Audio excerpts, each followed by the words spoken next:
Olá, meu querido catequizando, minha querida catequizanda. Muito boa tarde, boa noite ou bom dia. Não sei que hora, em que momento você vai acompanhar este nosso estudo, esta nossa catequese. Parte da nossa catequese que ficou faltando do último sábado, da catequese 13. Para a gente começar, então, a gente vai começar saudando a Santíssima Trindade, como a gente sempre faz em nossos encontros, em nome do Pai, do Filho e do Espírito Santo. Amém. Peçamos o Espírito Santo para que ele venha iluminar o nosso coração, iluminar a nossa mente e fazer com que nós tenhamos o entendimento daquilo que nós precisamos absorver da doutrina que estamos recebendo. Vinde, Espírito Santo, enchei os corações dos vossos fiéis e acendei neles o fogo do vosso amor. Enviai o vosso Espírito e tudo será criado e renovareis a face da terra. Oremos. Ó Deus, que instruístes os corações dos vossos fiéis com a luz do Espírito Santo, fazei que apreciemos retamente todas as coisas segundo o mesmo Espírito e gozemos sempre da sua consolação por Cristo Senhor nosso. Amém. Nossa Senhora Mãe da Igreja, rogai por nós. Santa Teresinha do Menino Jesus, rogai por nós. Então, recordando um pouquinho daquilo que nós já vimos, nós estamos entrando então no estudo da nossa profissão de fé, do credo que nós fazemos, do creio. E é justamente este creio em Deus Pai Todo-Poderoso, Criador do céu e da terra, que nós vamos estudar nestas três próximas catequeses que nós vamos ter. Já iniciamos este primeiro estudo, depois nós teremos mais duas na sequência. E o que a gente colocou em sala, relembrando que a fé, lembra o que a gente falou, que a fé ela é um dom de Deus, é dada por Deus, é de graça, é uma graça de Deus que Deus nos concede e que nós recebemos em nosso batismo. E também a fé é uma das três virtudes teologais, ou seja, virtudes que estão diretamente ligadas às coisas de Deus, ou ao próprio Deus. Então a fé é um dom que nós recebemos como virtude do Senhor na criação e que nós recebemos no nosso batismo, agora em nosso batismo. Porque quando foi dada na criação, o pecado como que perturbou ou conturbou este entendimento do que vinha a ser a fé. Quando o homem estava lá no paraíso, vivendo com Deus, na intimidade de Deus, ele não precisava da fé, porque o Senhor estava com ele, não é? O Senhor vivia na intimidade do homem e o homem na intimidade do Senhor. O pecado tirou o homem da intimidade de Deus e como que ficou como um Deus que o homem perdeu a referência do que era o ser Deus. E o batismo vai devolver para o homem e para a mulher este dom, esta virtude de poder se relacionar novamente ou de estar novamente na intimidade com Deus. Então, mas ter fé, o que é fé? Eu não posso dizer que fé é algo assim. Como é que eu vou explicar o que é a fé? O que é ter fé? Então são necessárias três coisas. Primeiro, crer em Deus, mas não basta crer. É preciso confiar e se colocar na total dependência de Deus. Ou seja, eu creio em Deus na medida em que eu confio nele e a ele entrego a minha vida. Ou seja, a fé me faz como que um contrato de adesão ao Senhor. Eu adiro à pessoa do Senhor, à Santíssima Trindade. Eu adiro aquilo em que eu creio. E eu creio em quem? Em Deus. Então a linguagem, a comunhão da fé exige uma linguagem comum da fé, normativa para todos e a todos unindo na mesma confissão de fé. O nosso símbolo, A nossa profissão de fé, ela é uma só para todos os católicos. Não existe uma profissão de fé para mim, ou para outro, ou para outro, ou para aquele outro.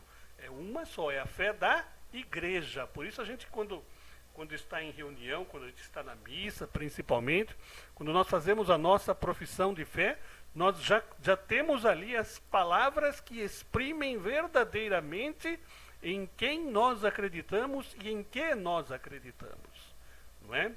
Por quê? Porque ela contém toda a verdade revelada para toda a igreja que ali está reunida em assembleia. Amém? Então nós temos a nossa profissão de fé, ou o credo, e também como símbolo da nossa fé. O credo, o creio, além de uma profissão de fé, é um símbolo da nossa fé, porque ali estão contidas, como eu disse, todas as verdades reveladas acerca da pessoa do Senhor, de Deus, né? Então começamos lá. Creio em Deus Pai. Ela começa, a nossa profissão de fé, ela começa, o símbolo da fé, começa exatamente com Deus. Por quê? Porque Deus é eterno, primeiro e último, princípio e fim. E começamos a dizer, creio em Deus Pai. Por quê? Porque Deus é Pai. É a primeira pessoa da Santíssima Trindade. Creio em Deus Pai. Primeira pessoa da Trindade. Enfatizando o quê? O que nós estamos dizendo aí? Da criação de Deus, que o Pai é o Criador, que é o princípio e o fundamento de todas as suas obras, não é? Creio em Deus Pai Todo-Poderoso, Criador do céu e da terra. Ou seja, creio em um só Deus. Deus é um só. Não existem outros deuses. E não existem três deuses, mas um Deus único. Único. Pai, Filho e Espírito Santo. É um ser único, singular, que tem a sua raiz na revelação divina ao povo da antiga aliança. Esta unicidade não pode ser compreendida separadamente da confissão na existência de Deus, porque Deus é um só, não existe outro. Não existe outro Deus. Vai dizer o Catecismo Romano, a fé cristã crê e professa que há um só Deus, por natureza, por essência e por substância. Deus se revela ao povo de Israel como um Deus único. Escuta, Israel, vai dizer o Senhor.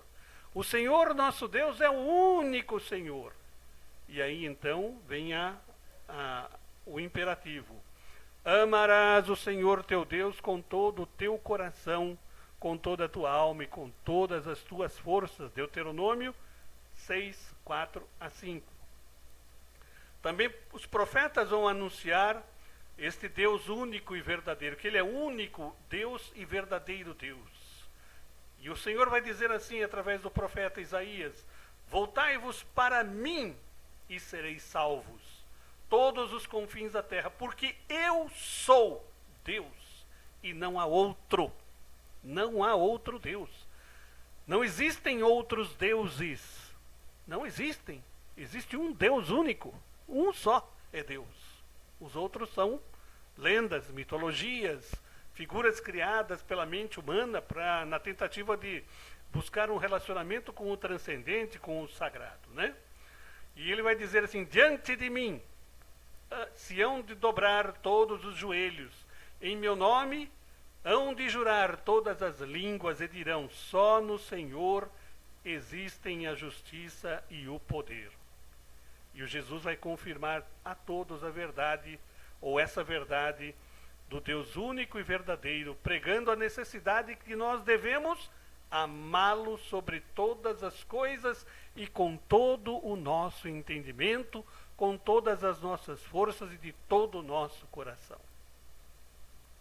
E ele mesmo, Jesus, vai deixar o entendimento de ser ele Deus, hein? O mesmo Deus vivo e verdadeiro. Ele vai dizer a todos, eu e o Pai somos um. Quem me vê, vê o Pai. Não é? Depois nós vimos que também Deus se revelou, ou Deus revelou o seu nome a Moisés lá no Monte Sinai. Eu sou o Deus de teu pai, o Deus de Abraão, o Deus de Isaac, o Deus de Jacó. O Deus que já tinha se revelado aos patriarcas, que agora se revela a Moisés, a quem Deus ordena que vá até o Egito libertar o seu povo da escravidão do faraó. E Moisés então pergunta a Deus a quem devo anunciar que me envie até eles. E Deus então revela o seu nome. Yahweh, ou Iavé. É formado por 4 consoantes, o Y, o H, o W e o H. Corrijam aí na apostila de vocês que não é I, é Y, desculpe. Não é I, mas aqui vai um Y, viu? Deixa eu corrigir já para... Pronto. Oh, mas saiu minúsculo. Pronto, agora está maiúsculo. Agora está correto. Então corrija aí na sua apostilinha, porque saiu um I. A vogal I não é a consoante Y, que é o nome de Deus. Como é que eu falo isso? Não tem uma consoante aí para juntar, não tem uma vogal para juntar as consoantes para poder dar sonoridade à palavra? É porque é assim que os hebreus escreviam. Os hebreus não escreviam as consoantes, eles escreviam só as vogais, digo, mas só escreviam as consoantes. Depois, e muito tempo depois, para que se pudesse ter a sonoridade da vogal, eles começaram a colocar entre as consoantes alguns pontos, alguns pontinhos para dar sonoridade à palavra, para que se entendesse o que se queria dizer. Então não sabemos se é Yahweh ou se é Iavé a pronúncia certa. Por quê? Porque no correr do tempo, os judeus com os hebreus, por respeito ao nome do Senhor, que é santo, 3 vezes santo, eles não ousavam pronunciar o nome do Senhor quando ele aparecia nas Escrituras, e eles substituíam por Senhor. Em hebraico, Adonai. Em grego, Kyrios. Mas o que quer dizer este tetragrama YW, YHWH? Traduzido para o português, quer dizer, eu sou aquele que sou. Deus. Então, este é o nome do Senhor. É o nome com o qual o Senhor se torna conhecido. É a forma como ele se revela e se dá a conhecer ao homem, que é tão pequenininho diante dele, mas que ele quer ter ele quer transmitir a sua identidade também. O nome que nós carregamos é a nossa identidade. Todo mundo me conhece por Luiz Henrique. Outros são conhecidos por João, por Laércio, por Luiz Carlos, por Celso, enfim. O nome é a identidade. Então Deus quis ter também essa identidade conhecida, ou dar a conhecer essa identidade para o homem também. Por quê? Porque Deus quer se aproximar do homem para continuar a sua história de redenção do homem, não é? Então Deus se deu a conhecer a Moisés, dando o seu nome. E há aos nomes que os hebreus deram ao Senhor para não pronunciar o nome verdadeiro do Senhor, então eles aplicam títulos ao Senhor, a Deus, a Yahvé, que pode ser chamado de Javé também no português. Existe uma outra tradução de Jeová, mas Jeová há um equívoco, segundo os entendidos, há um equívoco na tradução do hebraico para o português, e criou-se este Jeová, mas na verdade é Javé, que quer dizer eu sou aquele que sou. Então esses títulos, como eu disse, começa com Adonai, Kyrios em grego, El Shaddai. O prefixo El já se refere a Deus, ou o sufixo também El também refere-se a Deus, como nós já citamos em sala, os nomes Gabriel, Michael, Rafael, todos eles estão relacionados a Deus. Gabriel, mensageiro de Deus. Michael, Quem como Deus? Rafael, Deus cura. Então, e tem outros que o Laércio já passou para vocês, que são os nomes pelos quais Deus é chamado na Bíblia, né? Pelos hebreus. Muito bem. Seguindo então o nosso estudo, nós vamos ver que Deus é verdade, Deus é amor. Acho que nós paramos por aqui, né? Isso aqui a gente não chegou a fazer em sala. Então nós vamos daqui para frente. Não, fizemos sim, fizemos. Porque aqui nós vimos que Deus é amor, Deus, e quem vai afirmar isso é São João, na sua primeira carta, capítulo 4, versículo 8 a 16, a própria essência de Deus que é amor. Aí vem as consequências da fé no Deus único conforme o ensino do magistério da igreja. Quais são as consequências dessa fé num Deus que é único? É conhecer a grandeza e a majestade de Deus, é viver em ação de graças, é conhecer a unidade e a verdadeira dignidade de todos os homens. Todos somos feitos à imagem e semelhança de Deus, não é? É fazer bom uso das coisas criadas e é ter confiança em Deus em todas as circunstâncias, mesmo na adversidade. É aquilo que a gente disse: crer, confiar e se colocar na total dependência de Deus. Deus é o Pai. Aí sim nós vamos entrar naquilo que faltou na última catequese, né? Em nome do Pai, e do Filho, e do Espírito Santo. Antes de ser batizado, o cristão responde com o solene creio. Vocês dois que serão batizados em Pentecostes, na festa de Pentecostes. Antes de ser batizados, vocês vão ter que responder o creio. Mas não se preocupem com isso agora, tá? São perguntas que são feitas pelo padre, nas quais a gente responde creio. Creio em Deus Pai Todo-Poderoso, Criador do céu e da terra. Creio. Creio em Jesus Cristo, seu único Filho, nosso Senhor. Nasceu da Virgem Maria, foi concebido pelo Espírito Santo, nasceu da Virgem Maria. Creio. Creio no Espírito Santo? Creio. Creio na Santa Igreja? Creio. Então, neste dia nós vamos responder, fazer a nossa adesão. Nós fazemos a nossa adesão. Mas nós não acreditamos, nós não fazemos o nosso creio em cada uma das pessoas separadamente, mas em todas as três conjuntamente. Ao responder creio em Deus Pai, eu estou respondendo que eu creio em Jesus também, que eu creio no Espírito Santo. E assim, quando eu respondo creio em Jesus Cristo, eu estou respondendo que eu creio em Deus Pai e creio no Espírito Santo. E assim, com o Espírito Santo também. Creio no Espírito Santo, creio em Jesus e no Pai. Não é? Na essência, Deus é Pai, o Criador, o Filho, o Redentor, e o Espírito Santo, o Santificador, ou aquele que dá vida, aquele que vivifica. Portanto, a nossa fé se fundamenta na Santíssima Trindade. Alguém poderá dizer para vocês assim: mostra para mim na Bíblia onde está escrito Santíssima Trindade. Você não vai encontrar.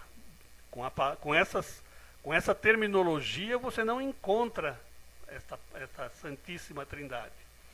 Mas por evidência, nós vamos encontrar o Pai, o Filho e o Espírito Santo, todos como um só Deus. O próprio Jesus vai dizer: eu e o Pai somos um. Quem me vê, vê o Pai. É preciso que eu vá para que o Espírito venha. Então, embora seja um Deus só, são três pessoas numa mesma essência divina. Compreender o mistério da Santíssima Trindade não é coisa para mortal, para nós. Por quê? Porque é mistério. Nós só teremos o conhecimento profundo, verdadeiro, a hora que nós estivermos diante dele. Por ora nós sabemos que o Pai é o Criador, o Filho é o Redentor e o Espírito Santo é aquele que vivifica. O que nós podemos entender também que na criação do mundo, o Pai cria tudo, por vontade do Pai, tudo é criado, mas tudo é criado pela palavra. E a palavra é Jesus. A palavra é o Filho. Porque nós vamos ver no Evangelho de São João, no capítulo 1, que no princípio era o Verbo, e o Verbo era Deus, e o Verbo estava com Deus, não é? Tudo foi feito por Ele, nada foi feito sem Ele, e o Verbo se fez carne e habitou entre nós. O Verbo é a palavra. O Verbo é aquilo que dá sentido a tudo, não é? Se eu tirar o verbo de uma frase, fica meio... nós não vamos ter um perfeito entendimento do que quer dizer, do que significa aquela frase. Então, o verbo é aquele que dá sentido a tudo. E é pelo poder da palavra que o Pai cria. E com o Espírito Santo, aquele que dá vida àquilo que é criado. Enquanto Deus cria, o Pai cria, pela palavra, o Espírito fecunda as águas, fecunda a terra para que haja vida. Por isso ele é o vivificador, aquele que dá vida. Não é? Nós entendemos assim a Santíssima Trindade. Né? Mas não são três deuses. É um Deus só, único. Único, Pai, Filho e Espírito Santo.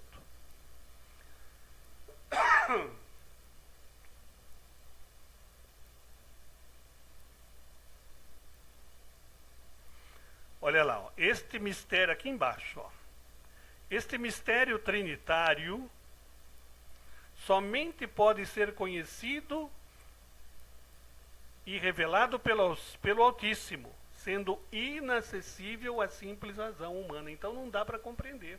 Ele só pode ser acessível se revelado pelo Pai, se revelado pelo Altíssimo Deus, não é? Então, não adianta a gente ficar queimando pestana para tentar entender ou querer explicar aquilo que nós não conseguimos, porque a nossa razão, a nossa mente, ela é muito pequenininha, a nossa inteligência não é nada perto da grande inteligência que é Deus, né? O Pai revelado pelo Filho. Muitas religiões têm a concepção de Deus como um Pai que está acima dos outros deuses dos homens. Os judeus o têm como Pai por ser Ele o Criador, olha lá. Ou quem traz em si a origem de todas as coisas, ou em razão das alianças, ou até mesmo da lei, dos 10 mandamentos, né? Das alianças que Ele fez com os patriarcas, e também através do decálogo, da sua lei, que ele deixou com Moisés. Ele é considerado pai dos pobres, pai do rei de Israel, pai das viúvas.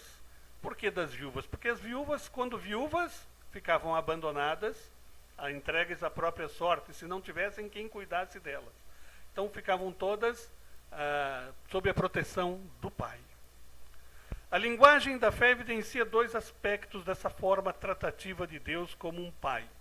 Primeiro, a origem transcendente de tudo o que existe e a sua bondade e ternura para com o homem e com a mulher. Efetivamente, o homem e a mulher estão no centro do coração de Deus. Nós estamos no centro do coração de Deus. Não somos o centro do universo, mas somos aqueles que, criados por Deus, a sua imagem e semelhança, os maiores merecedores do seu amor, da sua atenção, da sua ternura e do seu afeto. A linguagem da fé no seu aspecto humano, de entender os mistérios de Deus, a lógica da realidade humana. Por exemplo, Deus é pai, mas ele não é homem e também não é mulher. Ele é Deus. Lembra que Deus é um espírito puro, perfeitíssimo, e como espírito, ele não tem, não tem sexo, mas ele é pai. E quem nos ensina a nos relacionarmos com ele como pai é o Filho, é Jesus. Ele é pai, mas não é homem, e também não é mulher, ele é Deus. Transcende também de Deus não só a paternidade, como a maternidade humana, sem deixar de ser ambas características de Deus. Ninguém é pai como Deus. E quem vai revelar Deus como pai é Jesus. É pai num sentido inédito, como o Criador de todas as coisas. E em relação a ele mesmo, Jesus, eternamente o quê? Filho. Filho o quê? Único, unigênito. O único filho de Deus é Jesus. Ah, mas e eu não sou? Sou, mas eu sou filho adotivo. Você que já foi batizado é filho adotivo. Você que ainda não foi batizado vai se tornar filho adotivo a partir do seu batismo. Por enquanto, tu és uma criatura de Deus. Amada por Deus. Muito amada, né? Mas o batismo te tornará, como já nos tornou, filhos adotivos de Deus em Jesus Cristo. Por Jesus Cristo. Com Jesus Cristo. Ninguém conhece o Filho, olha lá o que Jesus está falando. Ninguém conhece o Filho senão o Pai. E ninguém conhece o Pai senão o Filho ou aquele a quem o quiser revelar. O Verbo que estava no princípio junto de Deus e que é Deus. A imagem do Deus invisível. O resplendor da sua glória e a imagem da sua substância. Então, Jesus é esta imagem desse Deus que é invisível. Ele assumiu uma natureza humana e na sua natureza humana ele revela quem é o Pai. Ele vai revelar para a humanidade quem é o Pai. Quem me vê, vê o Pai. Imagem, olha que lindo isso. O Verbo que estava no princípio junto de Deus e que é Deus, a imagem do Deus invisível, Deus é Espírito, o resplendor da sua glória e a imagem da sua substância. Que substância? Substância divina. Natureza divina. Amor. Então, desde os primeiros concílios ecumênicos, a Igreja afirma esta única, singular e misteriosa unidade trinitária, ao declarar que o Filho é consubstancial ao Pai, a mesma substância do Pai. Um só Deus com ele. Isso em Nicéias, no ano de 325. E unigênito, único gerado, não criado, nascido do Pai antes de todos os séculos, luz da luz, Deus verdadeiro de Deus verdadeiro, gerado, não criado, consubstancial ao Pai, vai proclamar o concílio de Constantinopla em 381. O Pai revelado pelo Filho. Jesus deixa a promessa aos seus apóstolos e discípulos da chegada de um advogado, o Paráclito. Quem é ele? O Espírito Santo. O advogado, o Paráclito, o defensor, o Espírito Santo. Aquele que, agindo na criação, fecundando as águas, e que falou pela boca dos profetas, estará agora com os discípulos, guiando-os, na verdade, através dos tempos, e iluminando toda a igreja nascente, a igreja que começava a florescer. Assim, o Espírito Santo é revelado como terceira pessoa da Santíssima Trindade, Deus, portanto. E nós temos, a igreja ensina que nós estamos vivendo o tempo do Espírito Santo, da terceira pessoa da Santíssima Trindade. O Pai Criador, tudo criou, o Filho Redentor esteve conosco, realizou a obra da redenção, voltou ao Pai, e agora o Espírito Santo é aquele que conduz a humanidade até o final dos tempos. É ele quem vai iluminando a igreja, iluminando a mente das pessoas e direcionando os caminhos da igreja para levar todos os escolhidos para esta pátria definitiva que é o céu. O envio do Espírito Santo após a glorificação do Filho revela toda a plenitude do mistério da Santíssima Trindade. Lá em Constantinopla, em 381, o magistério reunido afirma que a confissão de fé no Espírito Santo. Afirma a confissão de fé no Espírito Santo. Nós acreditamos no Espírito Santo, Senhor que dá a vida e procede do Pai. Assim se manifestar a igreja que o Pai é a fonte e a origem de toda a divindade e que o Espírito Santo também é Deus. Jesus, em sua pregação, irá dizer a Felipe, um dos seus apóstolos: Felipe, eu e o Pai somos um. Lá em João 10:30. E a igreja vai afirmar ainda que o Espírito Santo procede do Pai e do Filho, e com o Pai e o Filho é adorado. Só se adora quem é Deus, e glorificado. O Espírito Santo é Deus com o Pai e com o Filho, pois tem a mesma substância divina. São, portanto, consubstanciais.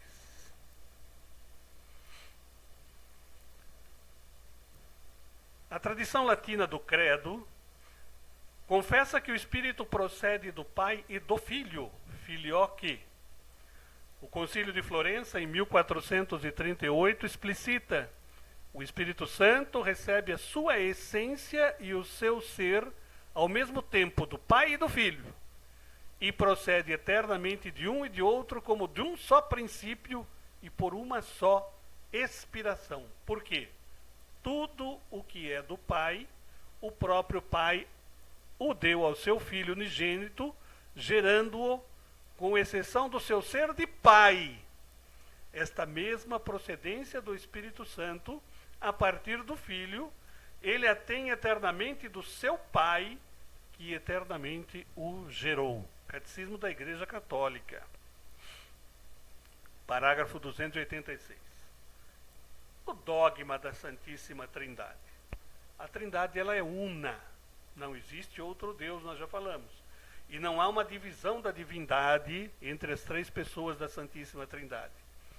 Como já dissemos, nós não cultuamos três deuses, mas um único e verdadeiro Deus, onde as três pessoas são consubstanciais nessa natureza divina. Cada uma delas é Deus por inteiro, não é uma terça parte. O Pai, o Filho e o Espírito Santo são todos um ao mesmo tempo. As pessoas divinas são realmente distintas entre si. Não meros nomes que designam cada uma das pessoas. Cada qual tem suas distinções. O Pai gera o Filho é gerado e o Espírito procede de ambos. São distintos pela sua relação de origem. A unidade divina, ela é trina. As pessoas divinas são relativas umas às outras. Uma vez que não se divide a unidade divina, a distinção real das pessoas entre si reside unicamente nas relações que as referenciam umas às outras. Nos nomes relativos das pessoas, o Pai é referido ao Filho, o Filho ao Pai e o Espírito Santo a ambos. Quando falamos destas três pessoas, considerando as relações respectivas, cremos, todavia, numa só natureza ou substância. Concílio de Toledo. Com efeito, neles tudo é um, onde não há oposição de relação.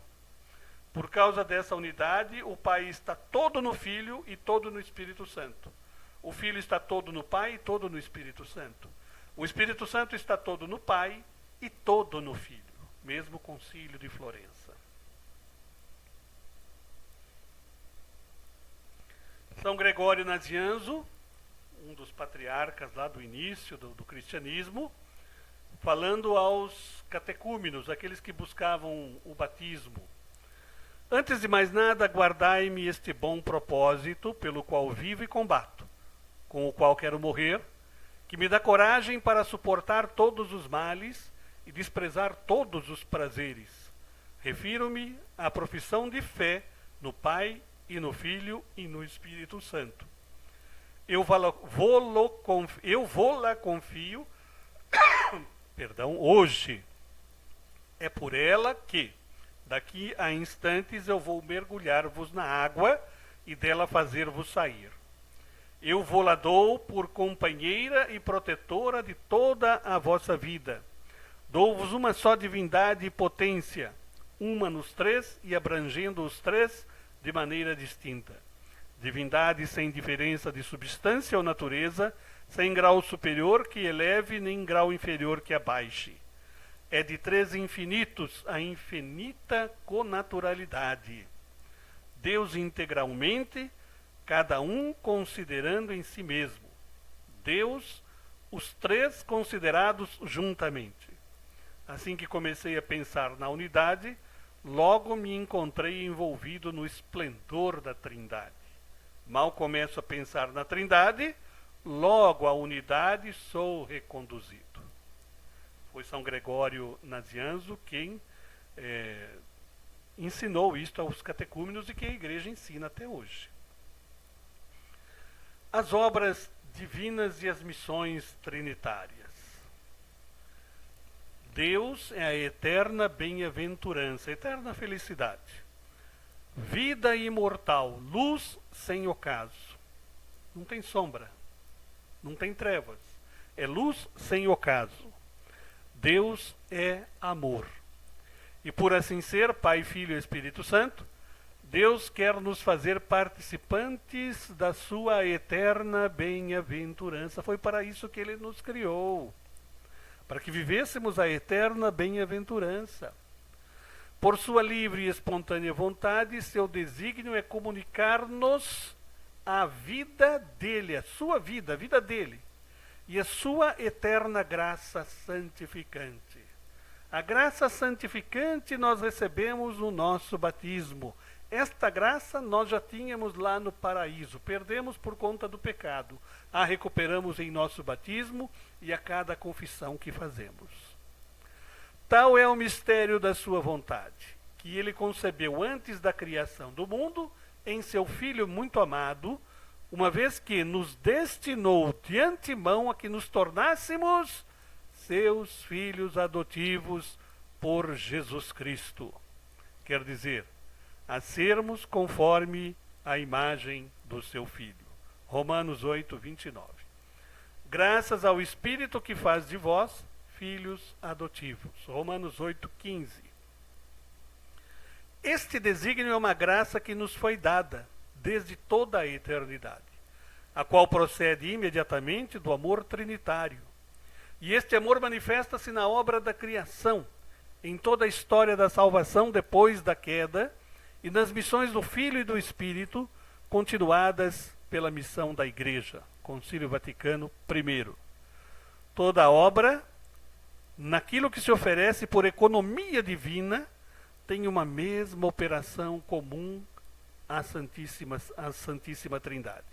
Assim como uma só natureza divina comum ao Pai, Filho e Espírito Santo.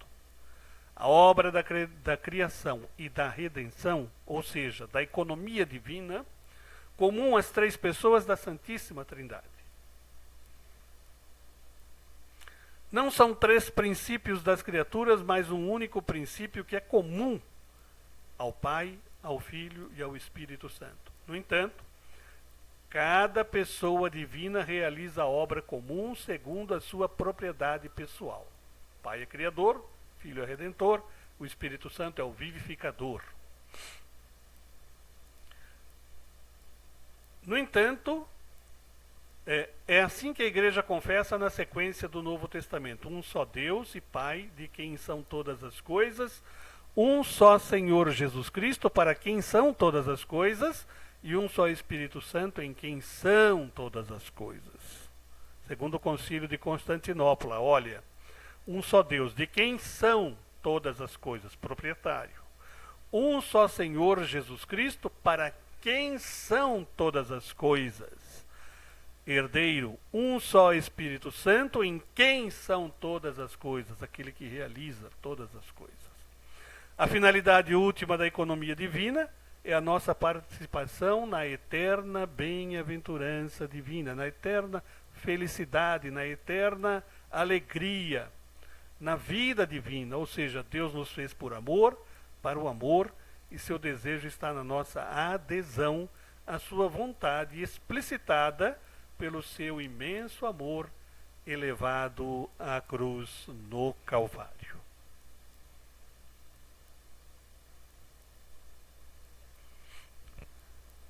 A encíclica Laudato Si, recente, do Papa Francisco, foi escrita em abril de 2015. Ele vai dizer o seguinte no parágrafo 7º. A Trindade é a relação entre as criaturas. O Pai é a fonte última de tudo, fundamento amoroso e comunicativo de tudo que existe. O Filho, que o reflete e por quem tudo foi criado, uniu-se, lembra do verbo? Uniu-se a esta terra quando foi formado no seio de Maria.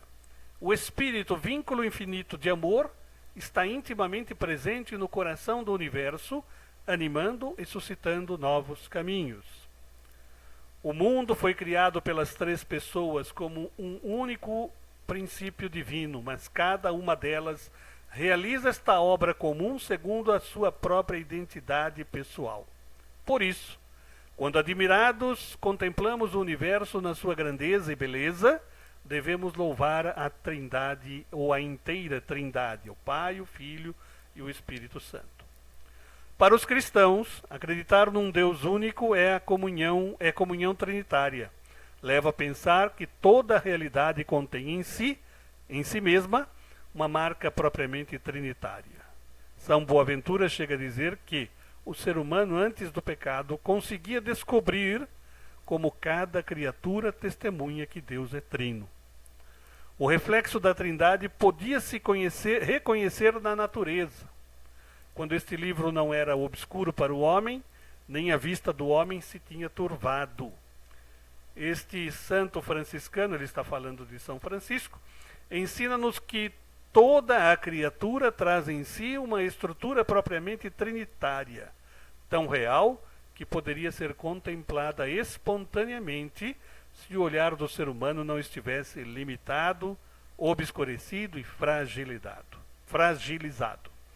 Indica-nos assim o desafio de tentar ler a realidade em chave trinitária. E a partir desta observação do Papa Francisco, o convite é para que nós olhemos para a nossa casa comum, que é o planeta onde nós habitamos, e o cuidado que nós devemos ter com ela, porque é uma obra da Santíssima Trindade, que foi feita para nós. E qual a importância que nós damos a ela, né? Ou o que nós fazemos para conservá-la ou para não conservá-la. Hoje nós podemos falar que nós temos aí pecados ecológicos, não é? Coisas que eram feitas antigamente que hoje não se permite mais fazer porque agride de uma certa forma não só o planeta, mas principalmente a vida do ser humano que está no planeta. Na medida em que vão se mudando os conceitos de vida dentro do planeta, o maior reflexo se dá na vida do ser humano. Quando se desmata, quando se secam rios, quando se... enfim, o reflexo vem na vida do ser humano. Por isso nós precisamos nos preocupar mais com esta casa comum. Este era o desejo do Papa Francisco, falecido Papa Francisco. Muito bem, nós chegamos assim então ao encerramento desta catequese. Espero ter contribuído para o entendimento de cada um. Dúvidas que aparecerem, por favor, anotem num papel e pode mandar pelo WhatsApp aqui que a gente vai respondendo, vai se comunicando mesmo estando em recesso, viu? Não tenham medo, não esqueçam que vocês ainda estão em caminhada, tá? De recesso, mas estão na caminhada ainda, tá bom? Então tem missa para participar, quem já confessou já pode se confessar e continuar vivendo os sacramentos até o retorno dos nossos encontros, tá bom? E tem um para refletir aqui no final.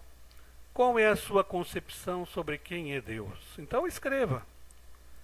Como é possível crer em alguém que não posso ver? Nós falamos aqui o que é preciso. Por que isso se torna possível? Por que o mundo rejeita a ideia de um Deus que é amor? Então reflitam sobre isso e nós vamos discutir no próximo encontro, lá em janeiro, quando nós retornarmos à sala de aula. Agradeçamos a Deus a oportunidade de podermos ter concluído esta catequese e que Ele nos dê um final de ano repleto de alegrias, de paz e de prosperidade. Que o Espírito Santo nos acompanhe neste final de ano, início do novo ano, para que nós façamos e realizemos em tudo aquilo que seja agradável a Deus. Pai nosso que estais no céu, santificado seja o vosso nome, venha a nós o vosso reino, seja feita a vossa vontade, assim na terra como no céu. O pão nosso de cada dia nos dai hoje, perdoai-nos as nossas ofensas, assim como nós perdoamos a quem nos tem ofendido, e não nos deixeis cair em tentação, mas livrai-nos do mal. Amém. Ave Maria, cheia de graça, o Senhor é convosco. Bendita sois vós entre as mulheres, e bendito é o fruto do vosso ventre, Jesus. Santa Maria, Mãe de Deus, rogai por nós, pecadores, agora e na hora de nossa morte. Amém. Glória ao Pai, ao Filho e ao Espírito Santo, como era no princípio, agora e sempre. Amém. Em nome do Pai, do Filho e do Espírito Santo. Amém. Um bom final de anos a todos, um feliz e santo Natal e um ótimo início de ano novo. Não tenha medo, Deus está contigo.